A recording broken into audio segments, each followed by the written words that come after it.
আসসালামু আলাইকুম দর্শক, কেমন আছেন সবাই? আশা করি সবাই ভালো আছেন। আজকে যে গ্রুপটি দেখাচ্ছি এটি হচ্ছে ফলোয়ার বাড়ানোর গ্রুপ। আপনার ফেসবুক পেজে যদি হাজার হাজার ফলোয়ার বাড়াতে চান একদিনেই, তাহলে কিন্তু এই গ্রুপগুলোতে জয়েন করতে পারেন। সো এমনটা যদি ভেবে থাকেন তাহলে একদমই ভুল ভাববেন, কারণ এই দিন আর নাই। ফেসবুকের নতুন আপডেট এসেছে। নতুন আপডেটে আপনি যদি এইসব গ্রুপের মাধ্যমে follow back, back to back, count me এসব লিখে যদি আপনি ফলোয়ার বাড়াতে চান, তাহলে কিন্তু আপনি বড় বিপদে পড়বেন। কারণ এসব করলে ফেসবুক মনিটাইজেশন আর দিবে না, সেটা স্পষ্ট বলে দিয়েছে ফেসবুকের নতুন আপডেট। এবং আপনি যদি এসব করে যদি পোস্টের রিচ বাড়াতে চান, সেক্ষেত্রে স্প্যামিং কন্টেন্টের আন্ডারে পড়ে যাবেন। আর স্প্যামিং কন্টেন্ট আন্ডারে পড়ে গেলে আপনার পোস্টের রিচ একদম কমাই দিবে। এখানে দেখতে পাচ্ছেন, এখানে সামিয়া নামে একজন পোস্ট করেছেন, আসুন মাত্র 5 মিনিটে 500 ফলোয়ার বানাই ব্যাক টু ব্যাক। দেখুন এখানে কিন্তু অসংখ্য কমেন্ট হয়েছে, count me, back to back, এখানে ভালোবাসা অবিরাম। এখানে দেখুন মানে অভাব নাই, মানে আপনি ফলো করবেন তারা ফলো ব্যাক করবেন। দেখুন এই আশা যদি আপনি করে থাকেন, এটা আসলে আজকের আগের দিন পর্যন্ত এটা সম্ভব হয়েছে, কিন্তু ফেসবুক এসবের কারণেই কিন্তু নতুন আপডেট নিয়ে হাজির হয়েছে। তারা স্প্যাম এই কাজগুলো করে যদি আপনি ভালো কিছু করতে চান ফেসবুকে, তাহলে একদমই ভুল করবেন, ভুল পথে হাঁটছেন। এই কাজগুলো করলে আপনি একদমই ভুল পথে হাঁটছেন, এটা নিশ্চিত। কারণ এই কাজগুলোর মাধ্যমে আপনি ফেসবুক থেকে ব্যান হয়ে যেতে পারেন, আপনার পেজ এবং ফেসবুক প্রোফাইল ডিজেবল হয়ে যেতে পারে। কারণ আপনি স্প্যামিং কন্টেন্ট নিয়ে কাজ করছেন। স্প্যামিং কন্টেন্ট নিয়ে কাজ করলে এই সমস্যাগুলো হতেই থাকবে।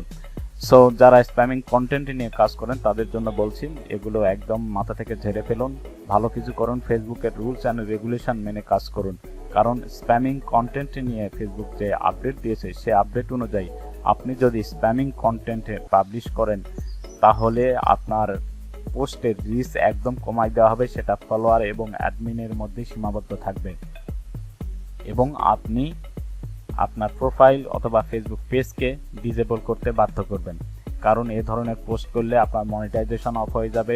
যে পোস্ট করবেন সে পোস্ট থেকে কোনো ইনকাম করতে পারবেন না, এবং একটা সময় আপনার আইডি অথবা পেজ ডিসেবল হয়ে যাবে। ফেসবুক কিন্তু এমনটাই বলেছে। সো আপনি যদি এই ধরনের কাজ করে থাকেন, তাহলে এইসব কাজ থেকে বিরত থাকুন। আর গ্রুপের মাধ্যমে ফলোয়ার এবং রিচ একদমই বাড়াবেন না। এই ধরনের ধান্দা মাথা থেকে একদমই ঝেড়ে ফেলতে হবে আপনাকে। যদি ফেসবুক থেকে ইনকাম করতে চান, ফেসবুক থেকে ভালো কিছু করতে চান, যদি ধীরে ধীরে গ্রো করতে চান, তাহলে ঠিক আছে, এই রুলস অ্যান্ড রেগুলেশন মেনে কাজ করুন। আর যদি অন্যরকম ধান্দা থাকে, তাহলে কিন্তু সেটা আপনারই ক্ষতি করবে। সো এই ধরনের ধান্দা একদমই মাথা থেকে ঝেড়ে ফেলুন। আর কন্টেন্ট, যে স্প্যামিং কন্টেন্ট, সেটা অনেকেই জানে না। স্প্যামিং কন্টেন্ট হলো এমন ধরনের কন্টেন্ট যে কন্টেন্টের সাথে আপনার ভয়েসের কোনো মিল নাই, আপনার হেডলাইনের কোনো মিল নাই, আপনি অযাচিত হ্যাশট্যাগ ব্যবহার করছেন।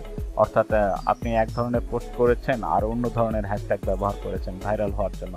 ভাইরাল ট্রেন্ডিং কিছু হ্যাশট্যাগ ব্যবহার করেছেন, ভাইরাল ট্রেন্ডিং কিছু হেডলাইন ব্যবহার করেছেন, যার সাথে আপনার কন্টেন্টের কোনো মিল নাই।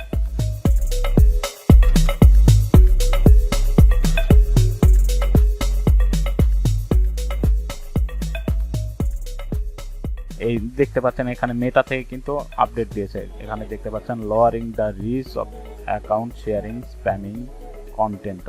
এই স্প্যামিং কন্টেন্টগুলো কি সেটি সম্পর্কে বিস্তারিত এই আর্টিকেলে বলে দিয়েছে ফেসবুক। আপনারা চাইলে মেটার এই আপডেট, স্প্যামিং যে আপডেট রয়েছে, স্প্যামিং আপডেটটা দেখে নিতে পারেন ফেসবুক থেকে।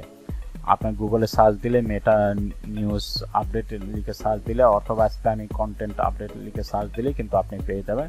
সে সম্পর্কে বিস্তারিত ফেসবুক বলে দিয়েছেন। অর্থাৎ স্প্যামি কন্টেন্ট নিয়ে যারা কাজ করেন তারা সাবধান হয়ে যান, এ ধরনের কাজ থেকে বিরত থাকুন। ফেসবুকে ভালো কিছু করতে গেলে ফেসবুকের আপডেটগুলো নিয়মিত ফলো করুন। নিয়মিত ফেসবুক তাদের অ্যালগোরিদমের আপডেট নিয়ে হাজির হয়। অ্যালগোরিদম তারা আপ ডাউন করে, তারা কখনো নিজেদের আপডেট তুলে নেয়, কখনো আবার নতুন আপডেট দেয়। সো ফেসবুকের আপডেট ফলো করে নিয়মিত ফেসবুকে পোস্ট করতে থাকুন, ইনশাল্লাহ আপনি ভবিষ্যতে ভালো কিছু করতে পারবেন।